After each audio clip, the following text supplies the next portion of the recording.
Hello, Anderson County. Councilman Brett Sanders, recapping the 10/5/21 council meeting. Had a few zoning changes, 15 acres from R20 to agricultural. Had 8 acres on 81 that went from highway commercial to small industrial. Had a rezoning on 48 acres on Pine from a C2 I1 to IZD, which could be a mixed use of business, residential. That was third reading. We also had the third reading to allow council members to participate electronically. I know a lot of times people think that, we just show up for this meeting, but there is constant meetings throughout the day, and you have some council members that can't get off from work, or the ability to drive all the way down here and then have to kill time and then wait an hour for another meeting. So this allows them to vote and participate in meetings electronically. We also did a fee in lieu agreement. It was an expansion on a current agreement with Glen Raven. It started out as a $50 million investment with 135 new jobs, and it's now bumped up to $70 million investment, which was millions more in tax revenue over the term of the agreement. So that was a good thing. And like they've been really good community citizens. Oh, yes.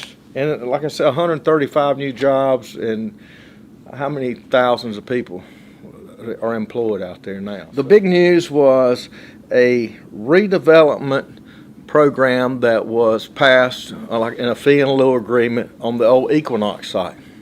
And the good thing about that, the county had that property. Anyone rides by, you can see there's bricks and debris and some other things out there, but we put out a request for proposal. The company that won the request has said that they're going to spend $31 million, so the site will be cleaned up. They're talking about doing some townhomes, some maybe multifamily, some parks.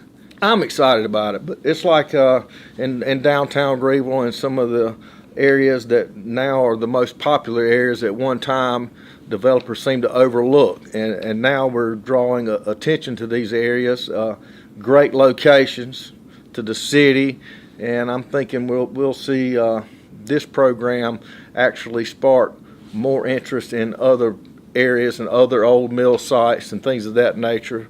And I believe we have some other things working on some other sites as well. A couple of bid approvals. One was a new dozer for the landfill, which the old one will be sold, and the ripper that grinds the trash will keep that.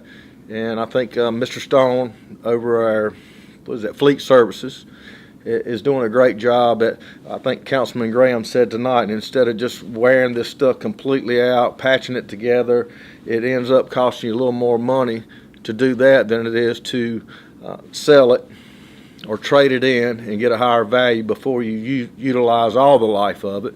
And that was one thing. The other bid that was approved was a boat for the Sheriff's Department's dive team, which also it came before the Public Works, and I actually sat in on that committee, and for a small amount more, it already had a place for a pumper to actually, for a fire, like a fire truck, but a fire boat.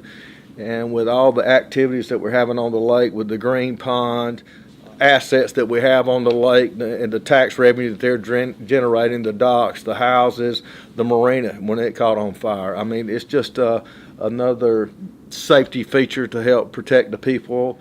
That was a good investment, long-term investment. The boat that they have now, I think, is 30 years old, and I think it was time for a new boat. And I'm glad that the Public Works thought enough to think a little further ahead. Hey, if it's already equipped for the pumper to pump water from the lake to suppress fires, why not get the pump? Why are we going to wait and go back and then try to retrofit something? So that was a thought out process on there, and I think that boat will be about 6 months coming along. And our sheriff, like I said, Chad McBride does an excellent job. So does his team below him. And anytime that we have or I have an opportunity, and I believe council does as well, within limits, to support him in protecting our citizens.